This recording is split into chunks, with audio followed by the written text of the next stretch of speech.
తనపై వస్తున్న తప్పుడు ప్రచారాలను ఖండించారు హైడ్రా కమిషనర్. తనకు నెల రోజులని ఫేక్ న్యూస్ ప్రచారం చేస్తున్నారని ఆరోపించారు. తప్పుడు ప్రచారాలతో ప్రజలను తప్పుదోవ పట్టించే ప్రయత్నాలంటూ కూడా ఆగ్రహం వ్యక్తం చేశారు. ఊహించినట్లుగానే కొందరు స్వార్థపరులు సోషల్ మీడియాలో తప్పుడు వార్తను స్ప్రెడ్ చేస్తున్నారని రంగనాథ్ ఆరోపించారు. ప్రజలు ఫేక్ న్యూస్ను నమ్మొద్దన్నారు. అధికారిక సమాచారాన్ని నమ్మాలని కూడా స్పష్టం చేశారు. ఫేక్ న్యూస్పై అప్రమత్తంగా ఉండాలని రంగనాథ్ సూచించారు. హైదరాబాద్ కమిషనర్ రంగనాథ్ చేసినటువంటి కామెంట్, నేను తప్పు చేయలేదు, తప్పుడు ప్రచారాలు చేస్తున్న వారు భయపడుతున్నారు అంటూ ఆయన కామెంట్ చేశారు. తనపై నెల రోజులుగా వ్యాపిస్తున్న తప్పుడు ప్రచారాలను తీవ్రంగా ఖండించారు. సోషల్ మీడియాలో ఫేక్ న్యూస్ను స్ప్రెడ్ చేస్తూ ప్రజలను తప్పుదోవ పట్టించే ప్రయత్నాలు జరుగుతున్నాయని కూడా ఆగ్రహం వ్యక్తం చేశారు. నేను తప్పు చేయలే, అధికారిక సమాచారాన్ని నమ్మాలి, ఫేక్ న్యూస్పై అప్రమత్తంగా ఉండాలని స్పష్టం చేశారు రంగనాథ్. దాదాపుగా నెల రోజులుగా ఒక ఫేక్ ప్రచారం నడుస్తోందంటూ కూడా రంగనాథ్ మండిపడ్డారు. గత నెల రోజులుగా కొందరు స్వార్థపరులు సోషల్ మీడియా వేదికలపై రంగనాథ్పై తప్పుడు ప్రచారం చేస్తున్నారని ఆయన ఆరోపించారు. ఊహించినట్లుగానే కొందరు స్వార్థపరులు సోషల్ మీడియాలో తప్పుడు వార్తలను స్ప్రెడ్ చేస్తున్నారు. వీరి ఉద్దేశం ప్రజల్లో గందరగోళం సృష్టించి పోలీసు వ్యవస్థపై అపనమ్మకం కలిగించడమే అని అన్నారు రంగనాథ్. అయితే నాపై వచ్చేటువంటి ఏ విమర్శనైనా ఎదుర్కోవడానికి సిద్ధంగా ఉన్నాను, కానీ వాస్తవాలకు భిన్నంగా అబద్ధాలు చెప్పి ప్రజలను తప్పుదోవ పట్టించడం అన్యాయం. ఇలాంటి ఫేక్ న్యూస్ను నమ్మకండి. అధికారిక ప్రకటనలు, పోలీస్ డిపార్ట్మెంట్ వెబ్సైట్, అధికారిక ట్విట్టర్, ఫేస్బుక్ ఖాతాల ద్వారా వచ్చే సమాచారాన్నే మీరు నమ్మండి అంటూ కూడా ప్రజలకు ఒక స్పష్టమైనటువంటి సందేశం ఇచ్చే ప్రయత్నం అయితే చేశారు. ఈ నేపథ్యంలో ఫేక్ న్యూస్ ఈ రోజుల్లో చాలా ప్రమాదకరం. ఒక వార్తను చూసిన వెంటనే షేర్ చేయకుండా మూలాలను తనిఖీ చేయండి. అధికారిక వనరుల నుంచి వచ్చేటువంటి సమాచారమే నమ్మదగింది. తప్పుడు ప్రచారాలు చేస్తున్న వారు చట్టపరమైనటువంటి చర్యలకు గురవుతారంటూ కూడా రంగనాథ్ కీలకమైనటువంటి హెచ్చరిక చేశారు. ఆయన మరింతగా వివరించేటువంటి ప్రయత్నం చేశారు. నేను హైదరాబాద్ కమిషనర్గా ఉన్నంతకాలం ప్రజల భద్రత, న్యాయం, పారదర్శకతకే నా ప్రాధాన్యం అని కూడా చెప్పారు. నేను హైడ్రా కమిషనర్గా ఉన్నంతకాలం ప్రజల భద్రత, న్యాయం, పారదర్శకతకే ప్రాధాన్యం ఇస్తారని అన్నారు. ఏ రకమైన ఒత్తిడులకు లొంగరు. తప్పు చేసినటువంటి వారిపై చట్ట ప్రకారం చర్యలు తీసుకుంటానని అన్నారు. అదే సమయంలో నా మీద తప్పుడు ఆరోపణలు చేస్తున్న వారిని కూడా వదలను, సాక్ష్యాధారాలతో వారిని బయట పెడతా అంటూ కూడా చెప్పారు. ఈ నేపథ్యంలో సోషల్ మీడియాలో ఏ స్థాయిలో ప్రమాదకరమైనటువంటి వార్త ప్రచారం జరుగుతుందో, ఆ ప్రచారం ఎంత ప్రమాదమో, దాని తీవ్రత ఏ విధంగా ఉందో కూడా రంగనాథ్ చెప్పేటువంటి ప్రయత్నం కూడా చేశారు. సోషల్ మీడియా ఈ రోజుల్లో సమాచారం వేగంగా వ్యాపించే మాధ్యమంగా మారిందని రంగనాథ్ పేర్కొన్నారు. ఒక ఫేక్ పోస్ట్ కొన్ని నిమిషాల్లో వేలాది మందికి చేరుతుంది. దీనివల్ల ప్రజల్లో అనవసరమైనటువంటి భయం, అపనమ్మకం పెరుగుతాయి. పోలీసు వ్యవస్థపై నమ్మకం తగ్గితే చట్టం అమలు కష్టమవుతుంది. అందుకే ప్రజలు అప్రమత్తంగా ఉండాలని అన్నారు. అయితే కొందరు రాజకీయ లేదా వ్యక్తిగత కారణాలతో నాపై దాడి చేస్తున్నారు, కానీ నేను ఏ పార్టీకి, ఏ వ్యక్తికి చెందినవాణ్ణి కాదు. నా బాధ్యత ప్రజల పట్ల, చట్టం పట్ల మాత్రమే అంటూ కూడా మరోసారి గట్టిగా ఆగ్రహం వ్యక్తం చేశారు రంగనాథ్. అయితే ఇలాంటి ప్రచారాలు నన్ను ప్రభావితం చెయ్యవు, నా పని నేను చేస్తూనే ఉంటాను అనేటువంటి మాట కూడా చెప్పారు. నాకు ఏదైతే బాధ్యతలు అప్పగించారో వాటిని నేను సక్రమంగా నెరవేరుస్తాను.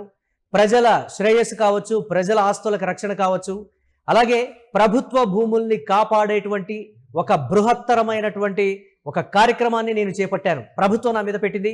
ఇప్పటికే దాదాపుగా 6 చెరువుల్ని నేను పునరుద్ధరించాను.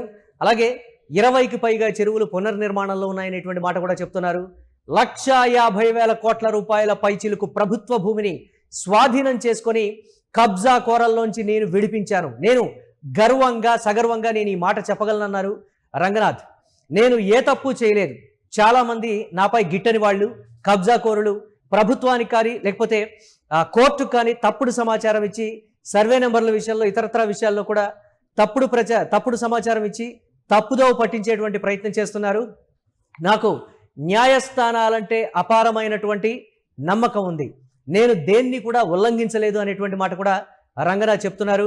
చూడాలి ఏ విధంగా ఉండబోతోంది అనేది. రంగనాథ్ మాత్రం చాలా కాన్ఫిడెంట్గా ఉన్నారు. ఏ తప్పు చేయలేదనేటువంటి మాట పదే పదే చెప్తూ ఉన్నారు. హైడ్రా ఉద్దేశాన్ని నేను అమలు పరిచాను, సామాన్యులు ఎక్కడా కూడా ఇబ్బంది పడలేదనేటువంటి మాట.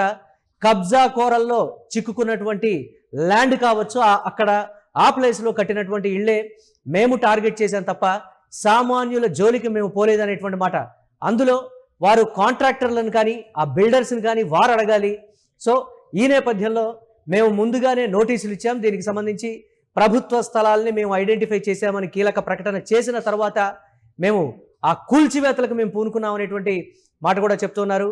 నెల రోజులుగా ఏ స్థాయిలో ఇబ్బంది పడుతున్నానో కూడా చెప్తున్నారు. కానీ ఎక్కడా భయపడేది లేదు, దీనికి సంబంధించి వేరే ఆలోచన కూడా నేను చేయననేటువంటి మాట క్లారిటీగా చెప్తున్నారు. అలాగే ప్రభుత్వం కూడా రంగనాథ్ వైపే ఉంది అనటానికి ముఖ్యమంత్రి చేసినటువంటి సమర్థనీయమైనటువంటి వ్యాఖ్యలు కూడా ఒక కారణంగా చెప్పచ్చు.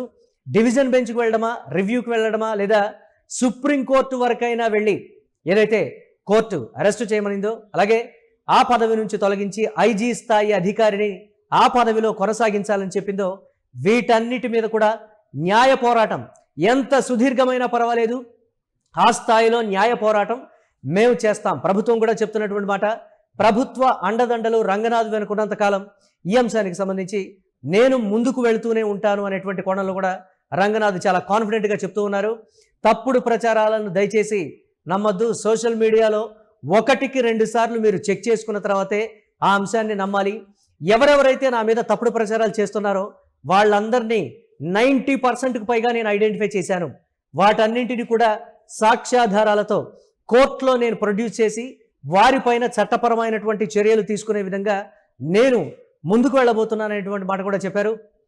ఈ నేపథ్యంలో ఎవరైతే ఇప్పటివరకు సోషల్ మీడియాలో అసత్య ప్రచారాలు చేశారో వారందరూ కూడా వాటిని డిలీట్ చేయాలి, లేకపోతే మాత్రం చట్టపరమైనటువంటి ఇబ్బందులు మీకు తప్పవు అనేటువంటి కోణంలో కూడా ఆయన చెప్పారు. తప్పు చేసినటువంటి వారిపై కఠిన చర్యలు తీసుకుంటామని రంగనాథ్ అయితే హామీ ఇచ్చారు. సైబర్ క్రైమ్ పోలీసులు ఇప్పటికే కొన్ని ఖాతాలను గుర్తించారు. అవసరమైతే కోర్టు ఆదేశాలు తీసుకొని చర్యలు తీసుకుంటాం.